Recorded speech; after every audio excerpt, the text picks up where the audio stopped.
turn off my Christmas playlist. It's called Ya Filthy Animal. If you follow me on Spotify, feel free to follow that playlist. But today is the first day after Thanksgiving. We are all in full Christmas mode finally, and it's totally okay now because before people would yell at you if you were celebrating Christmas too early. And I've been doing Vlogmas for 11 days now. Anyway, today is Friday. It is Black Friday. I did not participate this year, but don't worry, I've participated a lot years prior in my younger days, back when I had a lot more friends here, and it was super fun, you know, to be a teenager and stay up all night and go shopping. But now I'm like, oh, I don't have money. Oh, I'd rather sleep. Like, weird what adulthood does to you. But it is 10 a.m. I actually have super exciting plans today. I am meeting up with I don't even know how to introduce this, but I'm currently still kind of getting ready for the day. I just did my makeup, if you can tell. My hair is wet from the shower, but I'm getting coffee. I'm heading out to Spy House this morning. I'm actually meeting up with someone who used to be my best friend, and we're working on it. But it's gonna be nice to see her. I'm super excited. I hope that it goes well. Like I said, I haven't seen her in a long time, so I'm kind of nervous. Like, she used to be someone I was so comfortable around, and now I'm like anxious to see her. I just finished putting on my makeup though, so I'm gonna end it with some setting spray so this lasts all day because I have a very long and exciting day today. I'll tell you more about that after this spritz.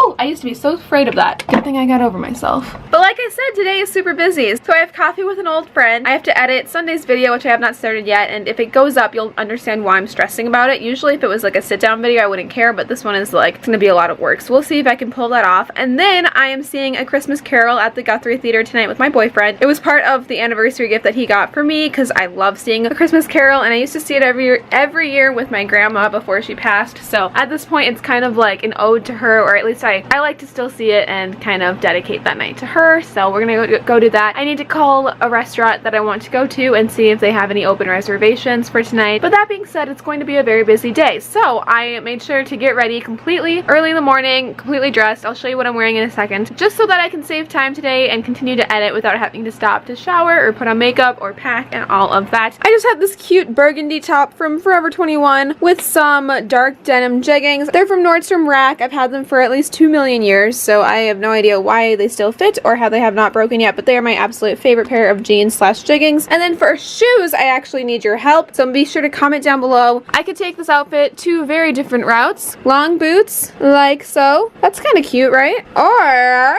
ankle wedges. I would add little brown booty socks that you could see too, just to give it more color. So I could go for wedges. Comment down below and tell me what pair of shoes you think I should wear and what pair of shoes you think I ended up wearing. And then I'll tell you in tomorrow's vlog. It'll be a fun little game to play today, right? Anyway, it's getting close to when I have to leave to go meet my friend. I'm just really glad it worked out and that we're meeting. You never know what's gonna happen in life. Let's just put it out there. Like, if you watch that video of Shane with Blair Fowler, nostalgia to the max. But like I said, you just never know what's going to happen, and time heals. Zoe's meowing at my door. Hi, sure, you can come in. That's fine. I just have to leave, so, you know, you're gonna get kicked out very, very shortly. If anybody has any experience with pets that have lost a friend, let me know kind of what your pet went through, because Zoe's behavior has definitely changed a lot. She's more clingy, she meows a lot, as you can tell. She's never been like this to be in my room, sniffing everywhere and just being what we would call clingy and vocal. And she's been very like pick me up and needy. My mom and I have Googled a lot about what pets go through when you lose a different pet, and she and the other cat were very close companions, so it is really tough to see her this confused and sniffing everything and just not acting herself. Let me know if you have any pets that went through the same thing or if you could help with any advice, but it's just really sad to see her like this, knowing that it's not how she usually acts. Oh, I know. Do you miss her? Are you like, where's Lizzie? I'm sorry, Zoe. I miss her too. Wow, it is low-key actually so beautiful out today. I was worried that it would be too cold to wear what I'm wearing, but we're having a heat wave in Minnesota. That is good news. If you know me, you know that I love Spy House Coffee. I'm there all the time. It's actually where I go to meet my subscribers when they want to meet up, because I think it's a really good central area and I love it. It's also where subscribers have run into me before that I had never met. I will never forget the day that it happened for the first time. I thought the girl tripped in front of me because she went forward and then she went, oh my gosh, and then she said, I watch your videos on YouTube. I like had a panic attack in a good way. Like, that was the coolest, craziest feeling. So Spy House will always hold a special little part in my heart for that very manner, and I'm gonna go meet up with someone that I care a lot about. See you there.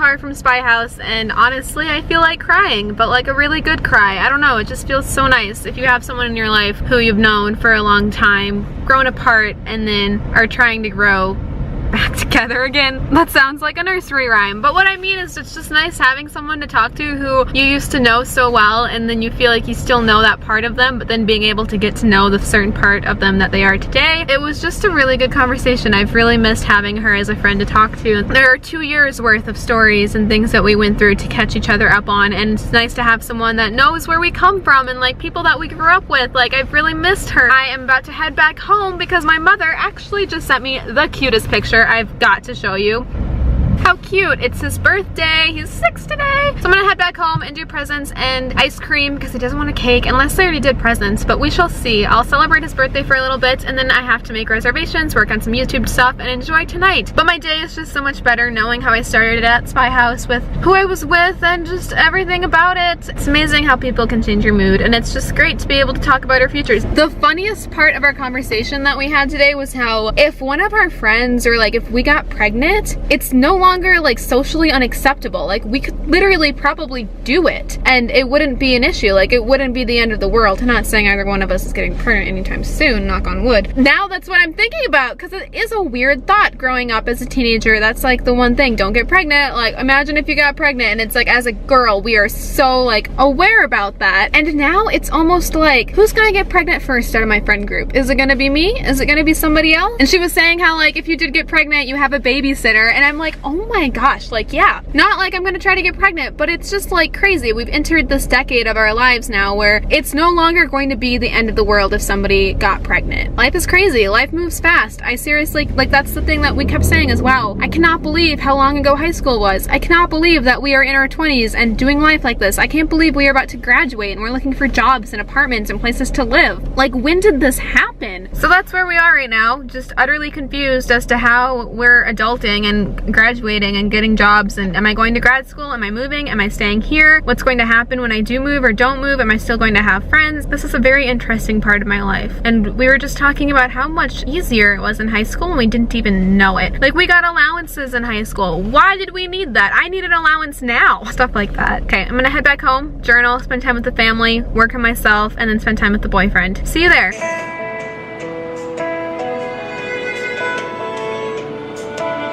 I sit down to vlog and someone is meowing at my door. She's psychotic.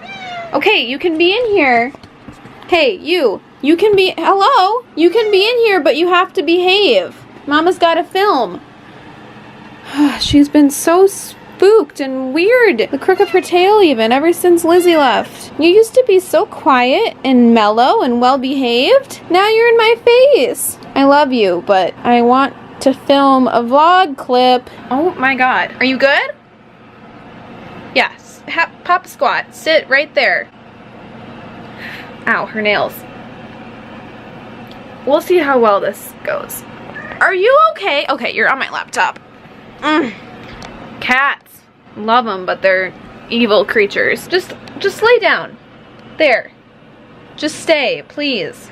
Okay, you need to just stay. Since I've gotten home, I've edited 2 vlogs, and then I wrote a little bit about getting coffee this morning, and I actually got, do you see her tail?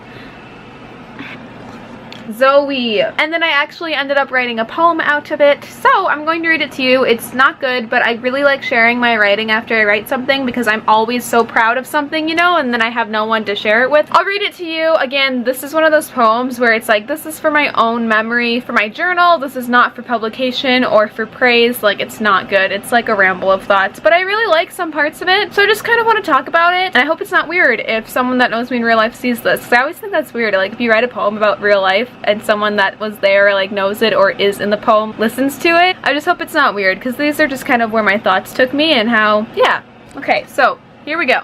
Are you going to behave? Right now, I just have the poem titled, the date, November 24th, 2017, the Friday after Thanksgiving Day. Usually when my poems are titled like that, it's a mental note for me that this is like a journal entry just written in lines and stanzas. November 24th, 2017, the Friday after Thanksgiving Day. We talk about what has never been spoken of before this moment. Growing up, never heard of the order of her children. Boy, boy, girl. Never heard the want for a job, Chicago maybe, the search for a home. We talk about our past like they are separate beings we carry with to coffee 2 years too late. She doesn't know of the time I let a stranger sleep inside of me the night I slept at our teacher's home. She doesn't know how much I fell in love with a city I only traveled to after she left. She doesn't know the ache inside I feel seeing her and not having her. I tell her about the boy and the one after that. I tell her about the place out west I hope to live. I tell her how much I've missed her. Shopping at midnight after Thanksgiving. Being in high school and realizing we have nothing to worry about. What did I even need an allowance for? I need one now. We joke about adulthood like we aren't also the punchline. We speak of things never needed to be said before, but we need jobs, degrees in the mail, dates and hotels paid, turn of the tassel and we are off. Where will we end up? 2 years later? I want to know. So yeah, those are just my thoughts, little details about our lives that I really want to capture in this moment because I'm learning how fast life moves and that last time I saw her we were both at very different parts in our lives and now we're at this part, so I really wanted to encapsulate we are about to graduate, that we're looking for jobs and places to live, going through that transition, and we haven't talked about this really in 2 years since we were a lot closer, and so ending it with 2 years later, like I want to know, it's me wondering 2 years from now where will we be, and so on, and just kind of keeping this as a time capsule. But my favorite part of this piece is when I say we joke about adulthood like we aren't also the punchline. So I thought that was really relatable and just a really good way of putting it. Like we joke about serious stressors in our lives right now and we can laugh about it, but then I feel like after we laugh we're like, oh yeah, wait, I'm actually feeling that way. And I thought that was a good way to put it. I don't know, tell me your thoughts, but that's my poem. It's 3:50 right now. I'm going to work on Sunday's video and then get ready for tonight. Are you happy that you got your way? Are you super clingy? I'm sorry that you meow all the time. I feel like you— ow, your nails!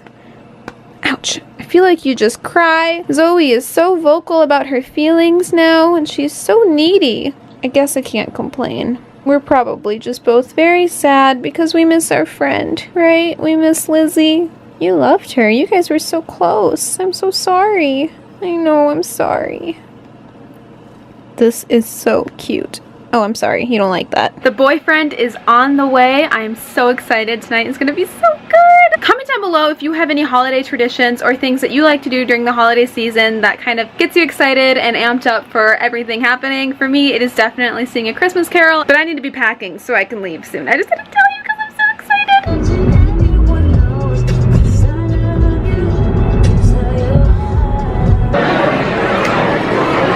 Christmas Carol? Great. Bawled my entire eyes out the entire time. He can vouch for that. But now we're going to Carter's because he's having a little shindig for the weekend that everybody is home. I haven't seen a lot of these people since like literally high school, so it's going to be interesting, but I'm super excited to be going because I haven't seen a lot of these people in a long time. And I'm bringing Bae. There you are.